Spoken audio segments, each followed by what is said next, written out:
The .22-250 Remington is a very high-velocity, short-action, .22 caliber rifle cartridge primarily used for varmint hunting and small game hunting, though it finds occasional use on deer. This cartridge is also sometimes known as the .22 Varminter or the .22 Wotkyns Original Swift.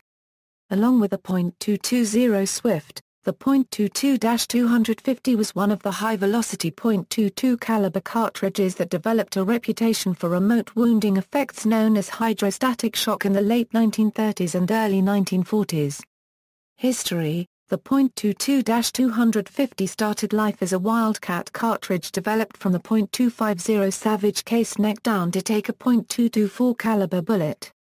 In the early days of the cartridge there were several different versions that varied only slightly from one to the next, including one developed in 1937 by Grosvenor Wotkyns, J. Gebbie and J. B. Smith, who named their version the .22 Varminter.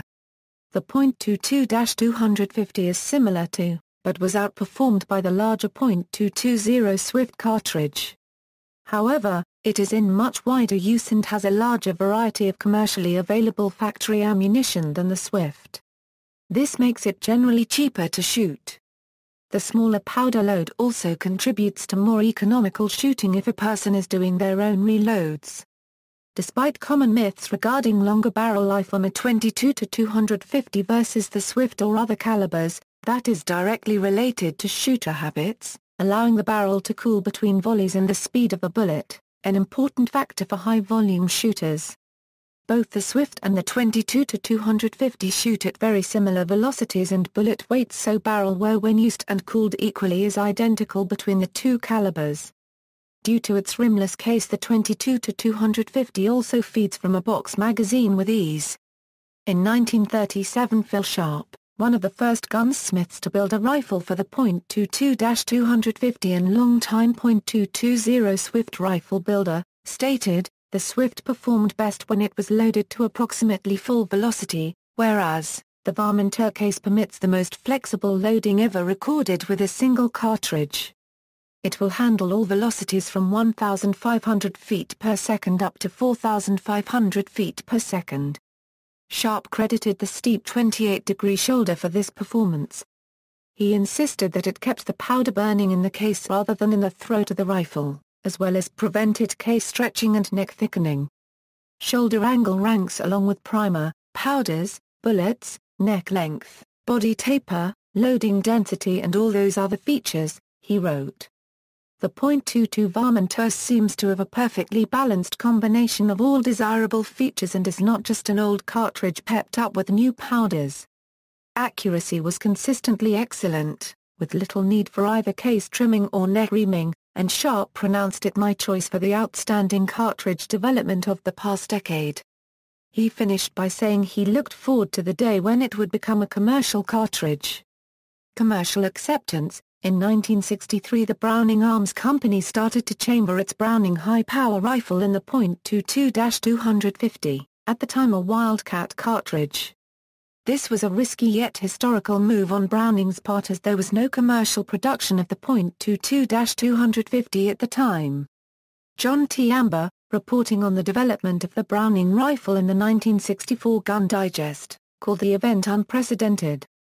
"As far as I know," he wrote, "this is the first time a first-line arms maker has offered a rifle chambered for a cartridge that either Euro, or some other production ammunition maker or Euro cannot supply." Amber foresaw difficulties for the company but applauded Browning's courage in taking this step. He said he had his order in for one of the first heavy barrel models, expected in June 1963, and added, "I can hardly wait." 2 years later, in 1965, Remington Arms adopted the .22-250, added Remington to the name and chambered their Model 740 XB match rifles for the cartridge along with a line of commercial ammunition, thus establishing its commercial specification. The .22-250 was the first non-Weatherby caliber offered in the unique Weatherby Mark V rifle. Military acceptance. The Australian Special Air Service Regiment used Tikka M55 sniper rifles chambered in .22-250 for urban counter-terrorism duties in the 1980s, in an attempt to reduce excessive penetration and ricochets. Performance. Typical factory-loaded .22-250 Remington can propel a 55-grain Spitzer bullet at 3,680 feet per second with 1,654 FTA pound force of energy. Many other loads with lighter bullets are used to achieve velocities of over 4,000 feet per second, while still having effective energy for use in hunting small game and medium-sized predators.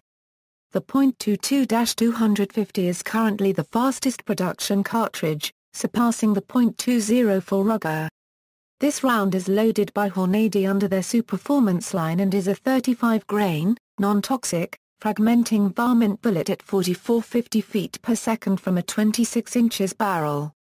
The .223 WSSM is loaded to 4700 FPS by Monolithic Munitions, but this is a custom loading by a specialty shop, not by a major manufacturer.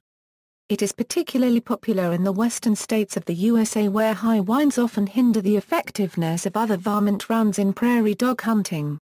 Many states in the USA have minimum caliber restrictions limiting the use of this cartridge on larger game such as deer, although some states do allow the cartridge to be used for big game.